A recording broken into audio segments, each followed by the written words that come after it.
ఇవాళ క్లాస్‌లో నుంచి అయితే మమ్మల్ని అందరిని బయటికి తరిమేశారు. అసలు మ్యాటర్ ఏంటో చెప్తా పదండి. పొద్దున్నే లేసి రెడీ అయిపోయి నేనైతే నా బస్ కోసం వెళ్తున్నాను. నార్మల్‌గా 7కి అయితే అక్కడ ఉండాలి. నేనైతే ఇంకా వెళ్తూనే ఉన్నాను. ఇవాళ ఖచ్చితంగా వ్యాన్ మిస్ అయిపోతానేమో. ఈరోజు నా టైం అయితే బాగుంది. ఎలాగో నేను అలా పోంగానే వ్యాన్ అయితే వచ్చింది. అదేంటో కానీ మామ, ఎంత రెడీ అయినా సరే ఈ హెయిర్ మాత్రం అస్సల గాలికి మాటేయదు. ఇంకా అలా సాంగ్స్ వింటూ కాలేజ్‌కి అయితే వచ్చేసాము.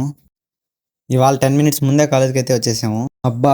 ఇవాళంతా అటెండెన్స్ పడింది అనుకునే లోపే మా సార్ అయితే అసైన్‌మెంట్ రాయని వాళ్ళు పైకి లేండి అన్నాడు. ఇంకేముంది, మీరందరూ ఒక పని చేయండి అని చెప్పి బాబు బయలుదేరు, ఇంటికెళ్ళి ఏసి వేసుకుని పడుకో వెళ్ళు. బయటికి పంపించినప్పుడు గమ్ముకుంటామంటే అది లేదు.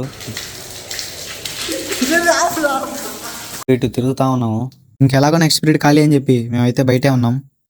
మా వాళ్ళు ఈ గ్యాప్లో ఫోటోషూట్ స్టార్ట్ చేశారు. కాలేజ్ అయితే అయిపోయింది. మళ్ళీ అయితే వ్యాన్ ఎక్కేసాం. మార్నింగ్ ఏమో కానీ ఏ మాటగా మాట ఈవినింగ్ జర్నీ అయితే చాలా బాగుంటుంది. ఆ సాంగ్స్కి, ఆ సీనరీస్కి చాలా బాగుంటుంది. ఇంటికైతే వచ్చేసాం. సరే మరి నెక్స్ట్ వీడియోలో కలుసుకుందాం. Bye bye.